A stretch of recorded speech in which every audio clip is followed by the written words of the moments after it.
Yuk, buat kalian yang mengaku pendukung fanatik setia Chelsea, wajib banget loh subscribe channel ini dulu. Thank you ya guys. Chelsea dinilai perlu mengambil langkah strategis dengan mendatangkan kiper Everton Mark John Travers demi memperdalam skuad dan menjaga konsistensi performa dalam perburuan gelar musim ini bersama pelatih Enzo Maresca. Posisi penjaga gawang menjadi salah satu sektor yang membutuhkan kedalaman dan stabilitas, terutama menghadapi jadwal padat Liga Inggris dan kompetisi Eropa. Travers tampil cukup meyakinkan setiap kali mendapat kesempatan bermain musim ini. Kiper berusia 26 tahun tersebut menunjukkan ketenangan dalam mengawal gawang, refleks yang cepat, serta kemampuan membaca arah tembakan dengan baik. Dalam penampilan terbatasnya bersama Everton, Travers mencatat rasio kebobolan yang kompetitif dengan rata-rata 1 gol per pertandingan, sekaligus mampu menorehkan clean sheet yang menunjukkan efektivitasnya saat berada di bawah tekanan. Dari sisi teknis, Travers dikenal sebagai kiper dengan kemampuan shot stopping yang solid. Ia mencatat persentase penyelamatan yang tinggi ketika menghadapi tembakan dari dalam kotak penalti, sebuah atribut penting untuk Chelsea yang kerap bermain dengan garis pertahanan tinggi. Selain itu, distribusi bolanya cukup rapi, baik melalui umpan pendek maupun sapuan jauh, sehingga selaras dengan filosofi permainan Enzo Maresca yang menekankan penguasaan bola dari lini belakang. Kehadiran Travers juga dinilai mampu menciptakan kompetisi sehat di posisi penjaga gawang. Persaingan internal akan mendorong peningkatan performa, sekaligus memberi Maresca opsi rotasi tanpa penurunan kualitas signifikan. Faktor usia juga menjadi nilai tambah, karena Travers masih berada dalam fase matang seorang kiper dan memiliki potensi berkembang lebih jauh dalam sistem permainan yang tepat. Dari perspektif manajemen skuad, mendatangkan Travers bukan hanya solusi jangka pendek, tetapi juga investasi jangka menengah yang realistis.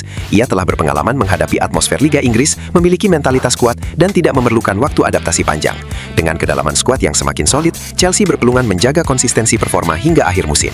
Jika Chelsea benar-benar serius mengincar gelar juara musim ini, langkah memperkuat sektor penjaga gawang dengan Mark John Travers dari Everton layak dipertimbangkan sebagai bagian penting dari proyek Enzo Maresca di Stamford Bridge. Moises Caicedo tampil sebagai figur sentral dalam permainan tim setelah dipercaya mengenakan ban kapten pada pertandingan tersebut. Sejak menit awal, gelandang asal Ekuador itu langsung menunjukkan kepemimpinan dengan intensitas tinggi, disiplin posisi, serta keberanian dalam duel 1 lawan 1. Caicedo menjelajah hampir seluruh area lini tengah, menjadi penghubung antara lini belakang dan lini depan, sekaligus berperan penting dalam menjaga ritme permainan tim tetap stabil. Secara defensif, Caicedo tampil sigap membaca arah serangan lawan. Ia beberapa kali melakukan tackle bersih dan intercept krusial yang mematahkan potensi serangan berbahaya. Kemampuannya menutup ruang dan menekan pemain lawan membuat Chelsea lebih nyaman menguasai jalannya laga, terutama ketika tim kehilangan bola.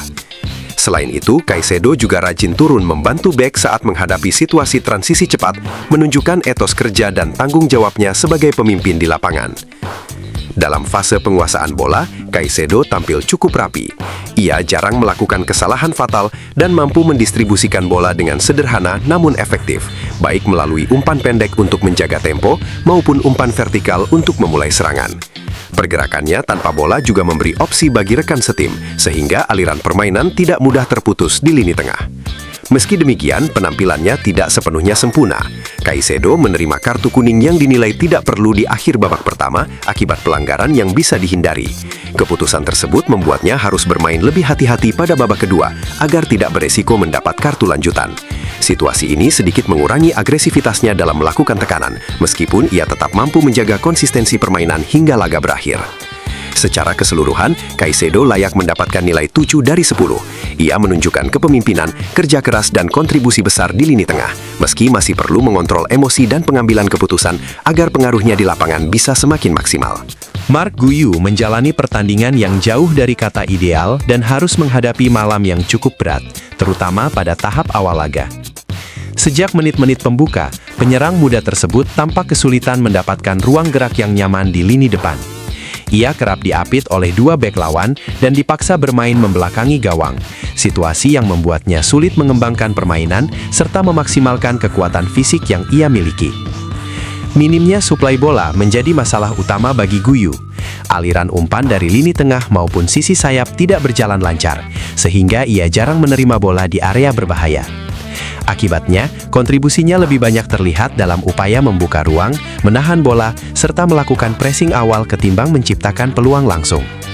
Kondisi tersebut membuat babak pertama terasa frustrasi bagi sang penyerang, karena pergerakan yang ia lakukan tidak selalu diikuti dengan dukungan dari rekan setim.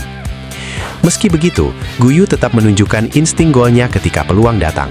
Pada menit ke-30, ia hampir saja membuka keunggulan setelah melepaskan tembakan mendatar yang terarah ke sudut gawang.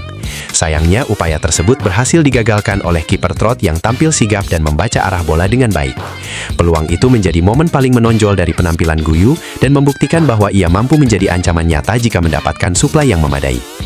Sepanjang laga, Guyu juga terlihat berusaha menyesuaikan diri dengan situasi permainan.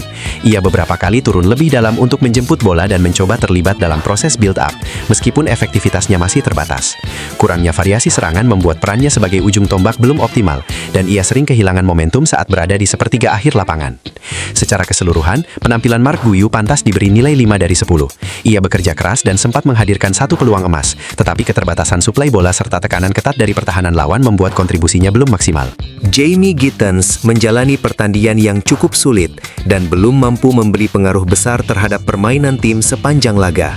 Sejak awal, pemain sayap muda tersebut kesulitan menemukan ritme dan ruang untuk mengekspresikan kelebihannya. Ia tampak kurang terlibat dalam alur serangan, sehingga kontribusinya di sepertiga akhir lapangan relatif minim dan tidak memberikan ancaman nyata bagi pertahanan lawan. Pada awal babak kedua, pelatih mencoba melakukan penyesuaian dengan memindahkan Gittens ke sisi kanan. Perubahan posisi itu diharapkan mampu memaksimalkan kecepatan dan kemampuan driblenya untuk menusuk dari sisi yang berbeda. Namun, upaya tersebut belum membuahkan hasil signifikan. Gittens masih kesulitan melewati penjagaan ketat lawan dan seringkali harus berhadapan langsung dengan dua pemain bertahan, membuat pergerakannya mudah dipatahkan.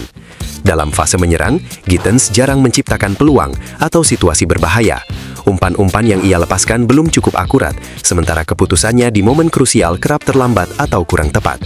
Ia beberapa kali mencoba melakukan penetrasi individu, tetapi aksinya berujung pada kehilangan bola atau dipaksa mundur oleh tekanan lawan. Minimnya kombinasi dengan rekan setim di sisi sayap juga membuat permainannya terlihat terisolasi. Meski kontribusi ofensifnya terbatas, Gittens tetap menunjukkan kemauan untuk bekerja keras. Ia berusaha membantu pertahanan dengan melakukan pressing dan menutup ruang di sisi lapangan, meskipun peran tersebut belum mampu menutupi kurangnya dampak dalam menyerang. Gestur frustrasi sempat terlihat ketika beberapa upayanya tidak berjalan sesuai rencana, mencerminkan betapa sulitnya laga ini bagi sang pemain muda.